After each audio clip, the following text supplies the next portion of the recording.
Beautiful downtown Steamboat Springs, Colorado. We got a diner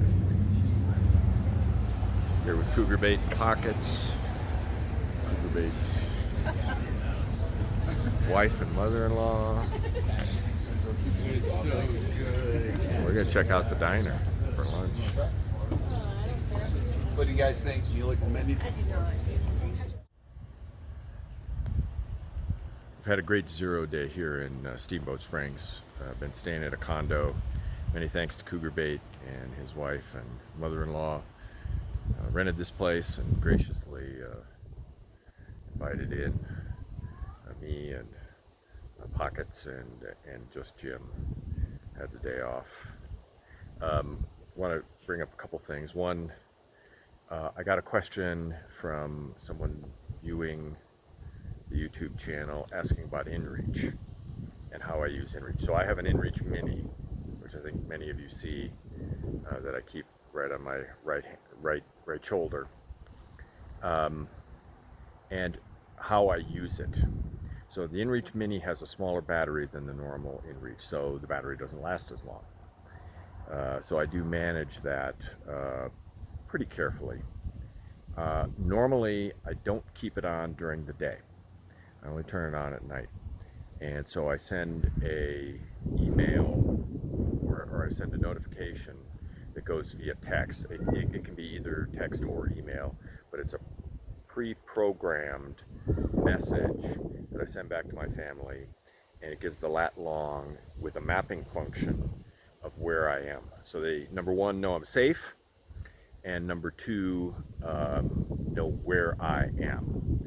And I do that wherever I set up camp, and that system seems to work pretty well. Sometimes I will turn on the power if I'm in what I consider an especially dangerous or treacherous area, that if I fell down or something like that, got injured, it would already be powered up and I could hit the SOS button. But that's the rarity. What I have used it for on occasion, and within the last several days I have used it a lot, is to communicate with other people, specifically with just Jim, to do coordination. Where are you? Hey, I have something. And so we will send text messages which go via the InReach satellite.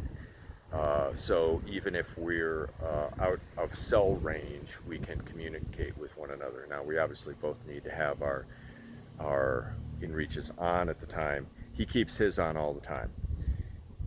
But to do coordination, many times it's absolutely critical. I've used it in the past also when I'm outside of cell phone range and I need to text places like a hostel or someone who is offering shuttle services, and they're overdue, and so I can send them a text via InReach.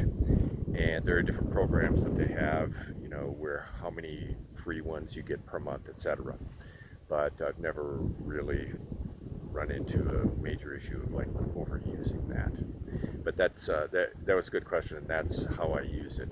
The InReach has almost become standard among long distance hikers, primarily for safety's sake, hit the SOS button. But being able to send a text message to either another hiker or a trail angel, a shuttle service, somebody at a hostel, booking a room in a motel when you're outside of cell service can be a game changer for that day. Had an amusing thing that happened today. When we were on the streets, on the main street of Steamboat Springs, we were waiting in line or put our name on the list at a diner to get a table, and we were all standing outside, and a young fellow and a woman turned to me and said, "Well, you can wait here, Farrell."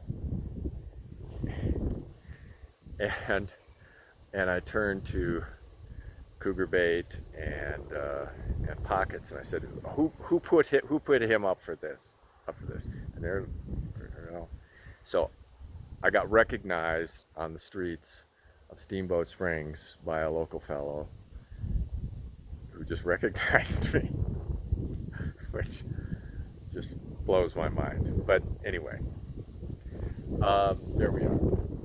Once again, many thanks to Cougar Bait News family. Very gracious and generous of them to do this. Hope you're having a good day. Tomorrow we're going to be back out completing the latter half of Farrell's 125 fire closure alternate road walk, which, you know, we're half done, or maybe a little more than half done. And it hasn't been as bad as I thought it was going to be. I really don't like road walks, but yeah, there we are. Hope you're having a good day.